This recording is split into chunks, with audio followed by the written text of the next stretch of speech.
Hey guys, welcome back to my channel.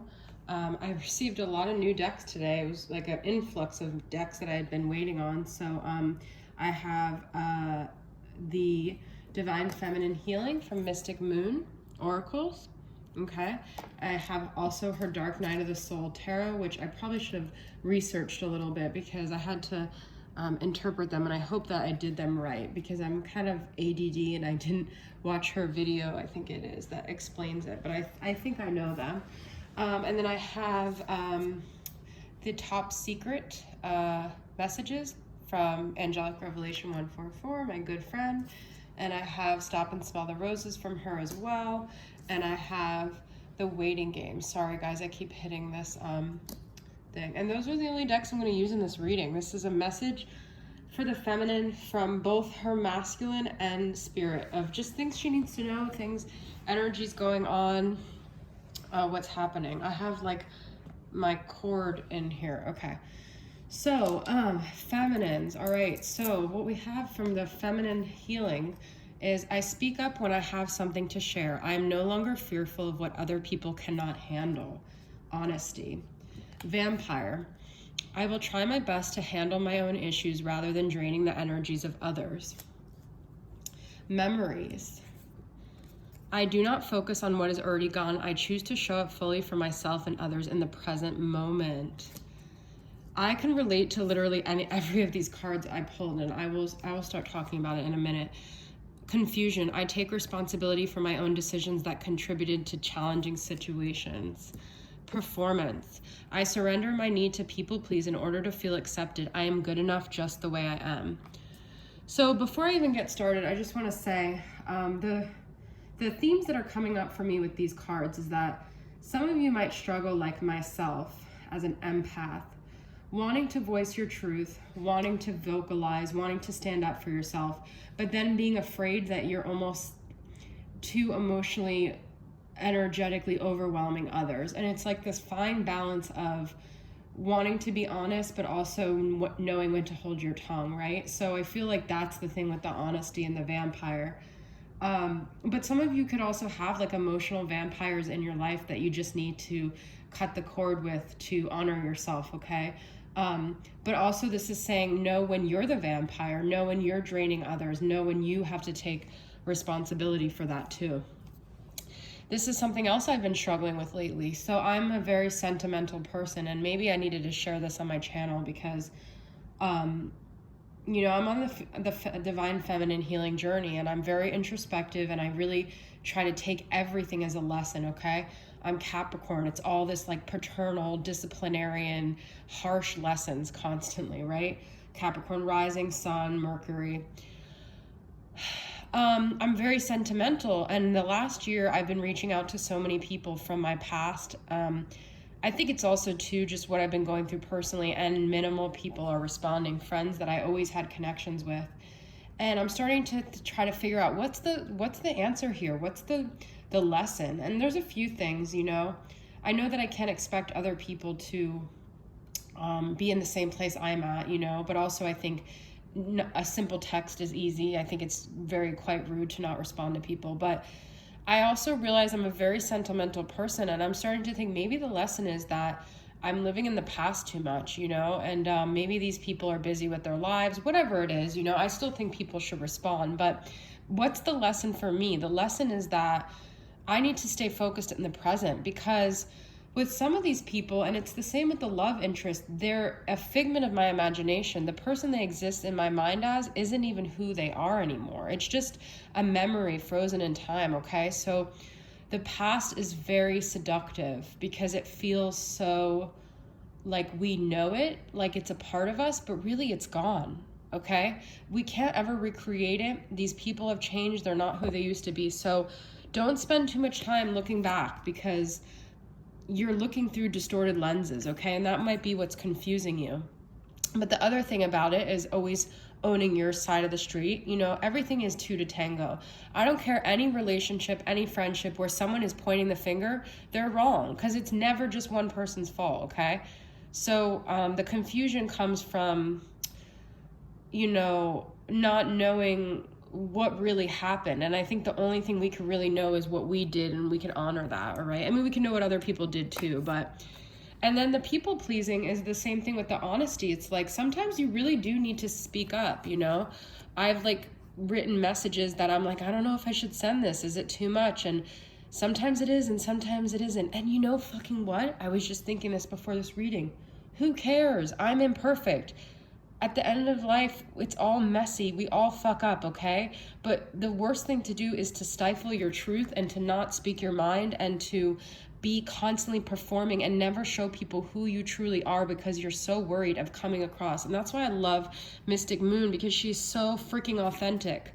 And that's what I aim to be, okay? So anyways, with that being said, there is a need for balance, all right? So the Dark Night of the Soul Tarot that I pulled is kind of about the masculine and what's going on with him and how he views the connection. So I did get Dictator of Decay and Siren of Decay, which I believe are King and Queen of Pentacles. So we've got a major earth sign energy here.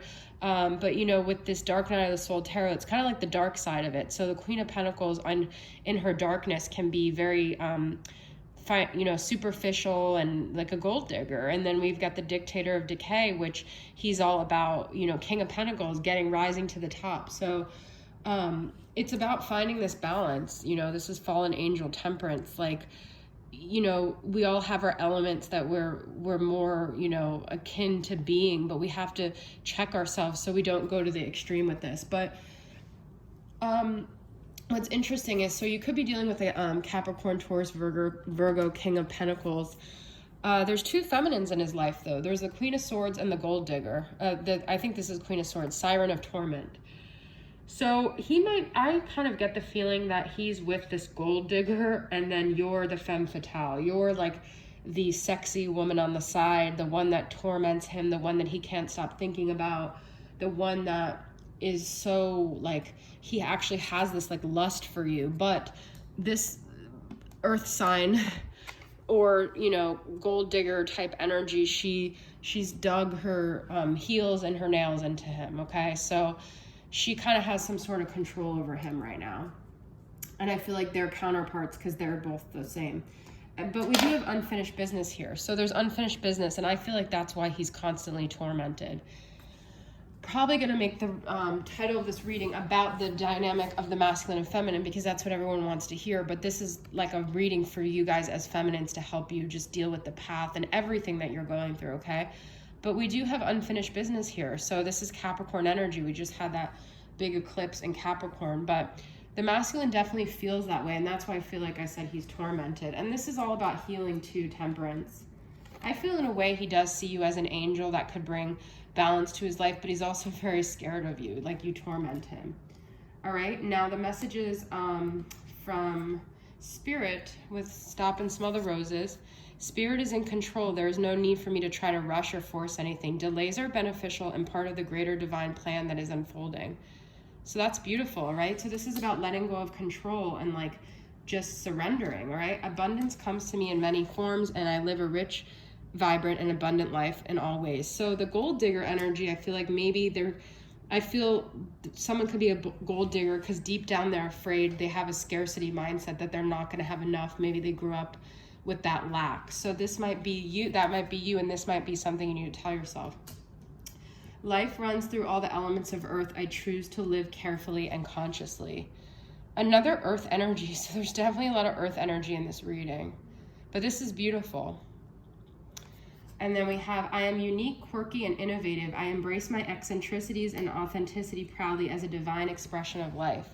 I love this because I feel like you have to surround yourself too, as on the Divine Feminine, with people that embrace that part of you. And you might have experienced a lot of rejection and rejected yourself. And this is reminding you, you know, the affirmation that you love yourself, you embrace these things. They're beautiful things. And anyone that rejects you because of it, that's their own issue, okay?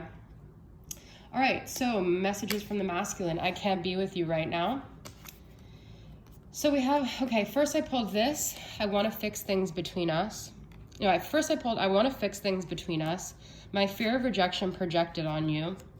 I cry myself to sleep at night, and I'm not in a good place mentally. And this is something me and a lot of the other feminines have been talking about, where we just feel the masculines are not in a good place. But then we have, I am trying to let you down gently and I can't be with you right now.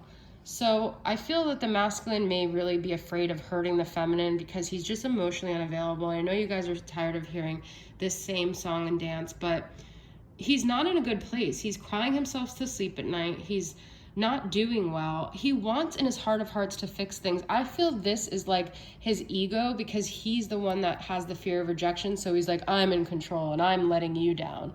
But really it's his own deep down fear of getting hurt. And he pushes you away because he doesn't think he's worthy, which is mirroring back to your own lack of worthiness, which is what this whole reading is all about. And last but not least, I definitely think we could be dealing with a Capricorn just because I got these January and winter energies. So the person watching this could have their birthday in January or be dealing with a Capricorn divine masculine, or something could have happened in the winter time, or wherever you live, it could be the winter. So there's something significant about that, but there could also be a sexy surprise in the winter. So you guys, you know, like you just never know what's going to happen on this journey. You got to keep the hope and you got to keep the faith. And we have dinner at my place. So there could have been like something that happened at dinner at your place that was significant. Okay.